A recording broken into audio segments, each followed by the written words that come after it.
Hello, my name is Dr. Sarah Allen, and I'm a Chicago area psychologist and I specialize in emotional eating. Today I want to share with you some information from my booklet, Simple Steps to Overcome Emotional Eating. We'll be talking about what actually is emotional eating and a few strategies to overcome it. So have you ever found yourself standing in front of the fridge, searching for something to eat, even though you're not actually hungry? Well, the first clue to know whether you're eating your emotions is that you're searching for food even though you're not actually hungry. We all do this sometimes, but when it becomes a frequently used coping strategy, it's time to look and see if it's actually working for you. So before you can break free of emotional eating, you have to learn how to tell the difference between your emotional and your physical hunger. This can be really difficult if you regularly use food to deal with your emotions. Sometimes it's hard to tell. So, emotional hunger comes on suddenly. It urges you to satisfy it instantly, and it isn't satisfied even when your stomach is full. Physical hunger, though, comes on gradually and is satisfied once you've actually eaten. Emotional eating triggers usually feelings of guilt, powerlessness, and shame afterwards, whereas eating to satisfy physical hunger doesn't actually make you feel bad about yourself. So, what can we do? The first of our 3 steps here are no, it's automatic. It happens, you don't even know it's happening until it's too late. It's virtually mindless. So before you even realize it, you're doing it. You've reached into that bag of chips and polished off half of it. Or maybe you're standing in front of your refrigerator looking for food. I want you to say, stop. Recognize that you're there. Stop. Take a deep breath. Why a deep breath? So when we're stressed, when we're angry, when we're upset or we're sad, adrenaline goes around our bodies. It makes our thoughts race. It makes us impulsive. So if you take a deep breath, that actually calms down the adrenaline and you can really think about what you're doing. So take a deep breath, check in with yourself.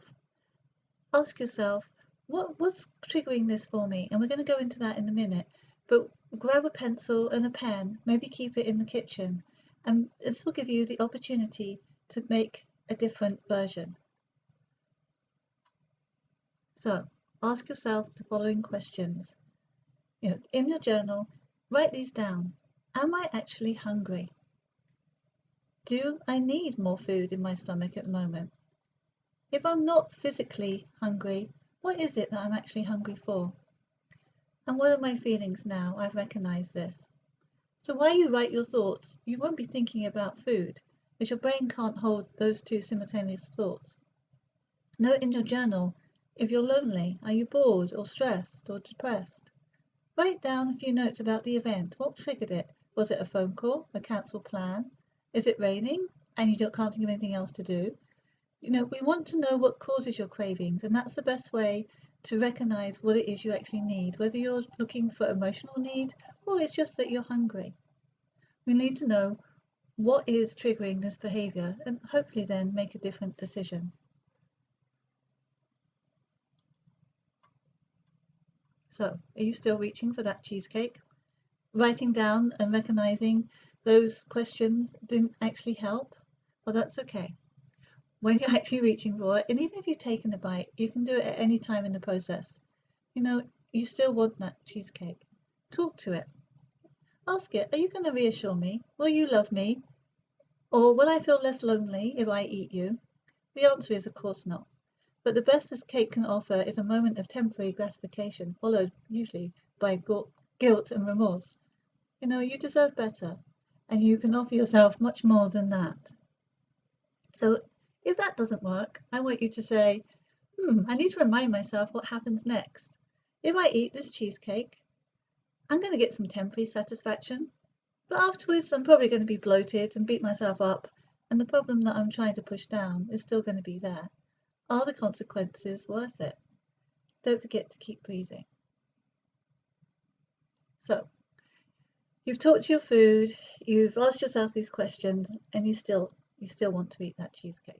So these are ideas to actually physically and mentally distract yourself. Even if you put 5 minutes between thinking about this and eating it, often that's enough time for that urge, that impulse to go down. So try taking a walk or call a friend. Human connection is usually what will be better for you than eating something. Do something physical, clean up your room, clean up the kitchen.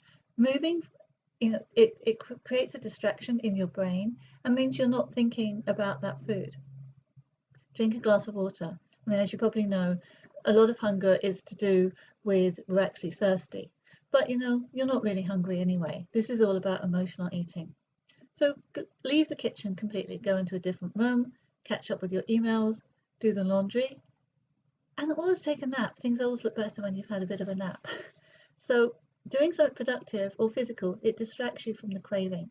It also buys you a little more time until the urge to eat goes away. So in reality, binging or emotional eating doesn't happen because we don't have sufficient willpower. It's usually a symptom of a deeper need or struggle. So what do we need to do? Binge eating has a message, and it's important that we don't ignore it. By just eating and then feeling bad afterwards and not even looking at the cause, that's ignoring it, and it doesn't actually make the strategy go away. We need some better coping strategies. So much of the time, binge eating really has nothing to do with our diets. Instead, it's calling us to examine our lives more deeply and question what needs are not being met for you. When I talk to women and men, it's often feeling overwhelmed with no time for ourselves, or worrying about your children, or worrying about other relationships with your sister, your friend, your mother. Perhaps something is missing in your relationship with your partner, or work you're feeling unfulfilled or perhaps overlooked. Again, we need to examine our lives more deeply. It's important that we do, and we can address the root cause of the binging rather than just keep trying to not eat in the first place, which, as we know, it really doesn't work. So keep a journal or even just a piece of paper and write my triggers are and what are these triggers trying to tell me. That's what you're really hungry for. So the other important thing to remember is what you're saying to yourself. That creates the emotional eating. We often say, I must be perfect, nobody loves me, I'm not good enough, or I shouldn't have made that mistake, and you beat yourself up. Reaching for food may also be a way to soothe yourself when you're talking critically to yourself. So, what to do? What's your language? Self-talk becomes so automatic that you don't even realize you're doing it. I don't deserve love, I'm selfish if I put my needs in front of my other people. We all say different things to ourselves, but you'll likely recognize a pattern. Once you start looking out, there's probably a few things that do trigger the emotions that make you want to soothe yourself. So you can change your mood by changing what you say to yourself. Recognize the things you've done well. Point out to yourself your positive attributes. I'm kind, I'm reliable in a crisis. You've got many positive attributes, but what we do is tend to just focus on the negative and ignore the positive. So when you stop being critical to yourself, you begin to see your strengths as well as your personality, perceived flaws. You are more strengths than you realize. So stop that critical voice and be kind to yourself. So what am I going to say and do next time I go to eat emotionally? This is a good question. We've talked about a few strategies. Grab a piece of paper and write down what you're going to say. You can always do this later, but you can always pause the video to go and get that piece of paper now. So, first stop is stop and take a deep breath. Recognize you're standing in front of the refrigerator or you're standing in front of the kitchen cabinet and you're just aimlessly looking at food. Perhaps you've just got a phone call that stresses you out, or somebody has said something to you and then they've left the room. So ask yourself, am I hungry? Do I really want more food in my stomach? If I'm not physically hungry, what am I actually hungry for? And what are my feelings now I've recognized this? So journal your thoughts, that's the first step. But if you can't get to that step and you find that cheesecake in your hand after all, talk to your food. Address the cheesecake and say, are you going to love me and reassure me and be my friend? I think not. So the other thing then is to remind yourself of the consequences. What could you do instead that's not going to make you feel bad after you've done it? What are other ways that you can soothe yourself? Things that you like to do. Is it jumping in the shower? Having a nice hot shower actually raises your serotonin levels and calms you down, that's probably going to have a longer lasting effect than if you eat something that you really feel is on your list of no-nos.